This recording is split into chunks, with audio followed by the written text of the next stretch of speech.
রমজান মাসের প্রথম 10 দিন এবং দ্বিতীয় 10 দিন এবং তৃতীয় 10 দিন যে আমলগুলা যদি আপনি করতে পারেন, আল্লাহ পাক রব্বুল আলামিন আপনাকে যে কি পুরস্কার দান করবেন আপনি নিজেও জানেন না।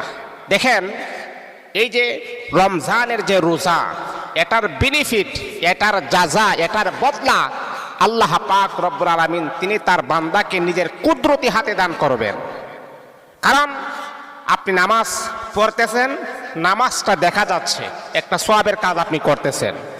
আপনি কোরআন তেলাওয়াত করতেছেন, এটা দেখা যাচ্ছে যে আপনি কোরআন তেলাওয়াত করতেছেন। আপনি জিকির করতেছেন, দেখা যাচ্ছে যে আপনি নেক আমল করতেছেন, জিকির করতেছেন।